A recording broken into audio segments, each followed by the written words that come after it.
sentimento de exclusão de boa parte da população americana e a incapacidade dos partidos mais tradicionais nos Estados Unidos de darem qualquer tipo de resposta para esse sentimento de exclusão.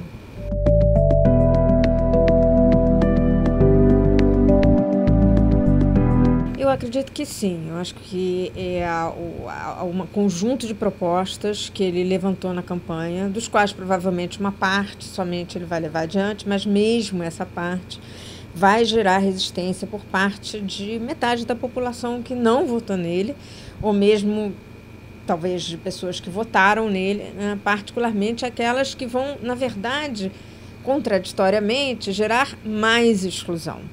É importante lembrar que ele vai assumir a presidência dos Estados Unidos com muito poder. Apesar das relações difíceis dele com o Partido Republicano, apesar do tipo de discurso que divide mais do que agrega, que ele levou adiante, ele vai ter controle das duas casas representativas, né, tanto do Senado quanto do Parlamento, e vai ter a oportunidade de designar provavelmente 3 novos juízes da Suprema Corte, o que nos Estados Unidos é muito significativo.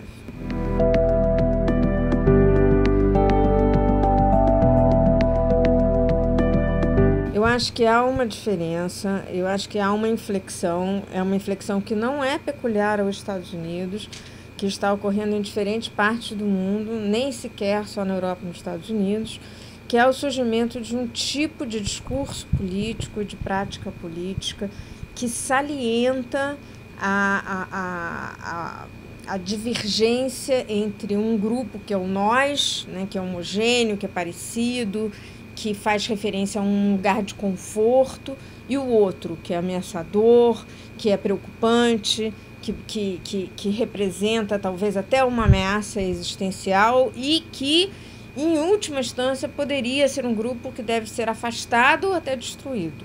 Então, esse tipo de discurso, ele é novo, né? Ele com a força que ele veio, ele é novo, tanto nos Estados Unidos quanto na Europa. A gente viu nas recentes eleições nas Filipinas. Então, há uma preocupação muito grande em todos que analisam a política mundial com essa tendência. Claro que tendo lugar de ícone que os Estados Unidos têm, né, e a gente viu até pela reação das lideranças da extrema-direita europeia em relação a isso, o impacto é gigantesco, né? Há um processo de normalização, de tratar como algo normal, natural, um tipo de discurso que talvez há 10, 15 anos atrás fosse considerado absolutamente inaceitável e assustador.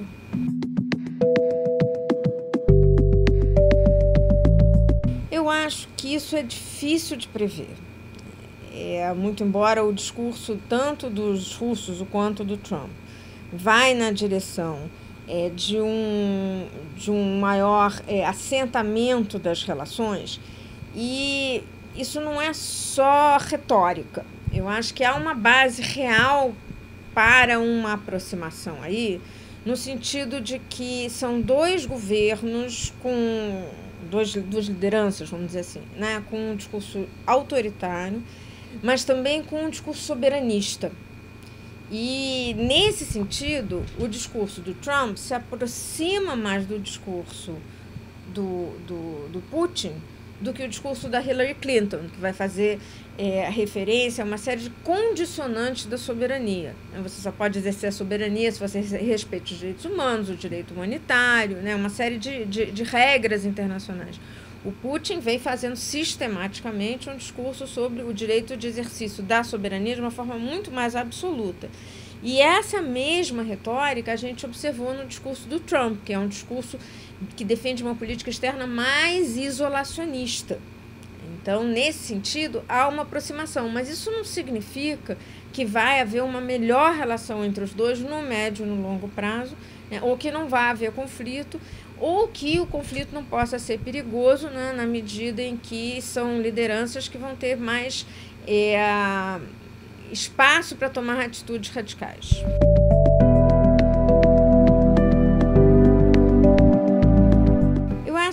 acho que perde imensamente, né? Perde domesticamente porque fortalece os partidos de extrema-direita nos diferentes países europeus, mas perde também a possibilidade de construir conjuntamente com os Estados Unidos e Canadá uma ordem liberal, quiçá mais justa, né? mais sensível a essas realidades de exclusão às quais é necessário dar resposta. Eu acredito que seria bom ver um movimento de diálogo entre a Europa e os Estados Unidos sobre a necessidade de repensar o nível de exclusão que o capitalismo mais financiarizado, a globalização financeira gerou, pelo menos a partir dos anos 80, né, e como gerar mecanismos sociais e políticos para atenuar o tipo de exclusão que esse processo social gerou.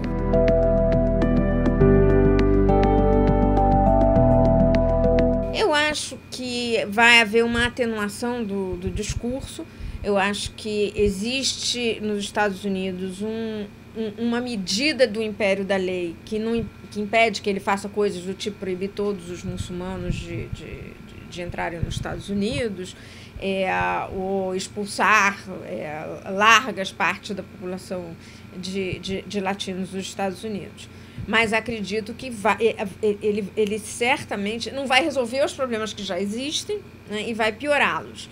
E já estão piorando, e a gente já observa que a população se sente mais à vontade em adotar um comportamento discriminatório, um comportamento violento, porque ele está sendo legitimado pelas lideranças políticas. Agora, algumas medidas sim vão ser tomadas, né? Eu acho que o dito muro vai ser construído, né? Vai haver mais restrição em relação ao fluxo migratório. Isso é uma resposta que ele vai ter que dar. As medidas de segurança no campo da guerra antiterrorismo, elas vão ser acirradas, elas vão ser menos respeitosas dos direitos humanos. Essas tendências a gente já pode delinear.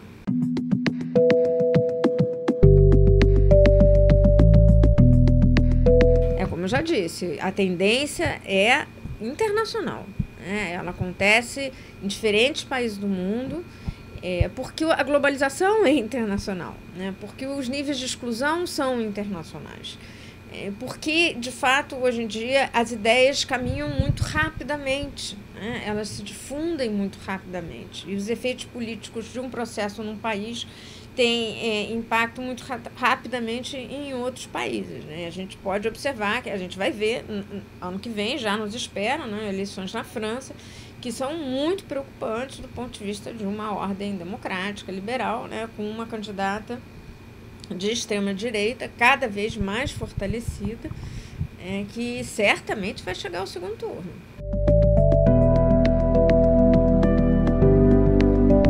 Eu não vejo uma mudança muito significativa em relação à política para a América Latina, afora, claro, a questão migratória. Eu acho que a gente vai observar um congelamento do processo que Obama iniciou na aproximação com Cuba. Eu não vejo esse governo levando adiante esse processo, talvez não fazendo um retrocesso, mas deixando tudo um pouco congelado como está. A ideia de que a crise venezuelana é bom que se resolva no âmbito da América Latina, eu acho que pode ser mantida. Então, o apoio ao processo de paz na Colômbia, eu não vejo como sendo alguma coisa que vai ser retirada nesse momento. Então, a gente tem que esperar agora para ver quem ele vai escolher para liderar a política externa para a região. A gente ainda não sabe quem é. Isso faz uma diferença muito grande, né? Então, vamos aguardar um pouquinho, mas não me parece que em relação à América do Sul e América Latina a gente vai ver inflexões dramáticas, muito embora o processo de avanço das relações com Cuba, a gente vai observar um retrocesso. Mas como os governos na América Latina tenderam nos últimos tempos a serem governos mais conservadores, isso, claro, facilita a relação com o governo conservador nos Estados Unidos.